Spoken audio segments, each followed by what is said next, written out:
اس محلے کی مسجد میں مولوی بنے مجھے 18 سال ہو گئے تھے۔ سارے محلے کے لوگ میری بہت ہی زیادہ عزت کرتے تھے اور کافی پیار سے پیش آتے تھے۔ لوگوں کو مسجد میں 5 وقت نماز پڑھاتا تھا تو مجھے بہت ہی سکون ملتا تھا۔ میری بیوی اکثر مجھے کہا کرتی تھی کہ مولوی صاحب کوئی نوکری کر لو، گزارا بہت ہی مشکل سے ہوتا ہے۔ کیونکہ میں مسجد میں نماز پڑھاتا تھا تو مجھے نوکری کرنا اسی لیے منظور نہیں تھا کہ مجھے نماز پڑھانے کے لیے ٹائم نہ مل پاتا، اور مسجد سے مولوی کی نوکری سے بڑھ کر بھلا اور کیا نوکری ہو سکتی ہے، یہ کہہ کر میں اپنی بیوی کو راضی کر لیتا تھا۔ روزی کا ضامن میرا خدا ہے، وہ کسی نہ کسی ذریعے ہمیں رزق بھیجتا رہے گا۔ میری بیوی بہت ہی نیک خاتون تھی، ہر دکھ اور سکھ میں میرا ساتھ دیتی تھی۔ کبھی کبھار تو ہمارے پاس کھانے کے لیے بھی کچھ نہیں ہوتا تھا تو فاقے تک کاٹ لیتی تھی اور مجھ سے شکایت تک نہیں کرتی تھی کہ آپ نے مجھے آج بھوکا رکھا ہے۔ میں اپنی اس نیک اور صابرین بیوی کو پا کر بہت ہی زیادہ خوش تھا۔ میں یہی سوچتا تھا کہ اللہ پاک نے مجھے مولوی بننے کے بعد ہی ایسی بیوی عطا کی ہے اور یہ اسی کا صلہ ہے۔ نماز پڑھانے کے بعد میں مسجد میں بچوں کو باقاعدہ پڑھا بھی لیا کرتا تھا تو کافی سارے بچے میرے لیے کھانا لے آتے تھے۔ کیونکہ ہم میاں بیوی صرف 2 ہی گھر میں فرد تھے تو ہمارا پیٹ آسانی سے اس کھانے سے بھر جاتا تھا اور کھانا کافی سارا بچ جاتا تھا۔ میں اپنی بیوی کو اکثر یہ کہا کرتا تھا کہ دیکھ لو بیگم، اللہ پاک کس طرح ہمیں دیتا ہے، کس کا نصیب کس گھر میں بنتا ہے یہ کسی کو معلوم نہیں ہوتا۔ ہم کھانا کھا کر اللہ پاک کا لاکھ لاکھ شکر ادا کیا کرتے تھے کہ بغیر کسی محنت کے وہ ہمیں کھانے کے لیے کھانا بھیج دیا کرتا ہے۔ پر کبھی کبھار ایسے دن بھی آ جاتے تھے کہ ہمارے پاس کھانے کے لیے کچھ بھی نہیں ہوتا تھا تو ایک دن بھوک کے مارے میری بیوی بے ہوش ہو کر گر گئی۔ کیونکہ ان دنوں میں ہمارے محلے کے جو بچے میرے پاس پڑھنے آتے تھے اور میرے لیے کھانا لے کر آتے تھے وہ کسی وائرس کی وجہ سے بیمار پڑ گئے تھے، اس لیے انہوں نے چھٹی کی تھی۔ کیونکہ ان دنوں میں ہمارے محلے میں ایک وائرس نے اٹیک کیا تھا جس کی وجہ سے کافی گھروں میں لوگ بیمار پڑ گئے تھے اور میرے شاگرد بھی انہی میں سے تھے۔ جب شاگردوں نے چھٹی کی تو ظاہر ہے ہمارے گھر میں کھانا بھی نہیں پہنچتا تھا، کیونکہ کھانا میرے شاگرد خود ہی میرے پاس لایا کرتے تھے۔ میری بیوی جب بے ہوش ہو کر گر گئی تو اسی وقت مجھے احساس ہوا کہ اس نے کل شام سے کھانا نہیں کھایا تھا، اور اس بات کو 24 گھنٹے گزر گئے تھے بغیر کھانے کے۔ میرا خود کا برا حال ہو رہا تھا۔ میں نے اسی وقت بیوی کو اٹھایا اور ہسپتال لے گیا۔ ہسپتال میں بیوی کو داخل کروا کر جب ڈاکٹر کا دیا ہوا دوائیوں کا پرچہ میڈیکل سٹور پر لے آیا تب مجھے خیال آیا کہ میری جیب میں تو 1 روپیہ تک نہیں ہے تو دوائیاں کہاں سے آئیں گی۔ میں کافی پریشان کھڑا یہی سوچ رہا تھا کہ اکثر میری بیوی مجھے یہ کہا کرتی تھی کہ کہیں نوکری کر لو، پر میں یہی سوچتا تھا کہ اللہ پاک مجھے خود ہی دے دیتا ہے تو مجھے نوکری کرنے کی کیا ضرورت ہے، کیونکہ مجھے مسجد میں نماز پڑھانا نوکری کرنے سے زیادہ ضروری لگتا ہے۔ پر اب پیسوں کی جب ضرورت ہو گئی ہے تو اب احساس ہو رہا ہے کہ نوکری کرنا بھی کتنا ضروری ہے۔ میڈیکل سٹور والا جو بندہ تھا وہ میرا جاننے والا تھا اور میرے ہی محلے کا تھا۔ اس نے مجھے پریشان دیکھ کر پوچھا کہ مولوی صاحب کیا بات ہے، آپ اتنے پریشان کیوں نظر آ رہے ہیں؟ میں نے اس کو کہا کہ یار میری بیوی بہت زیادہ بیمار ہے، اس کے لیے کچھ دوائیاں خریدنی ہیں پر میرے پاس فی الحال پیسے نہیں ہیں۔ تو اس نے مجھے کہا کہ آپ کو پریشان ہونے کی ضرورت نہیں ہے، میں آپ کو دوائیاں دے دیتا ہوں، جب بھی آپ کے پاس پیسے ہوں تو آپ مجھے دے دینا۔ آپ ہمارے محلے کی مسجد کے مولوی ہیں، اس سے بڑھ کر بھلا کوئی حساب ہے؟ آپ اگر پیسے نہیں بھی دیں گے تو کوئی بات نہیں ہے۔ پر میں نے اس بھلے انسان سے کہا کہ نہیں بھائی، آپ کی بہت بڑی مہربانی ہے، آپ مجھے دوائیاں دے رہے ہیں، میرے پاس جب بھی پیسے آ جائیں گے میں اسی وقت آپ کو دے دی، اور فوراً بیوی کے پاس چلا گیا۔ ہسپتال میں بیڈ پر پڑی ہوئی بیوی کو جب دوائیاں کھلائی تو ڈاکٹر نے مجھے اپنے کمرے میں بلایا۔ جب میں ڈاکٹر کے کمرے میں گیا تو ڈاکٹر نے وہاں رکھی ہوئی کرسی پر بیٹھنے کا بولا۔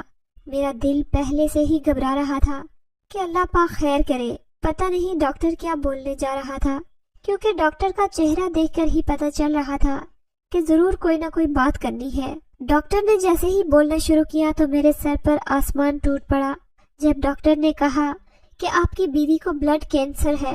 مجھے یقین نہیں آ رہا تھا کیونکہ میری بیوی تو بہت ہی نیک خاتون تھی، اس کو اتنی بری بیماری کیسے لگ سکتی تھی اور اس کا علاج اب میں کیسے کرواؤں گا؟ میرے پاس تو دوائیاں خریدنے کے بھی پیسے نہیں تھے، وہ بھی میں نے ادھار لے لی تھی۔ اب اس کا علاج کروانے کے لیے میرے پاس پیسے نہیں تھے۔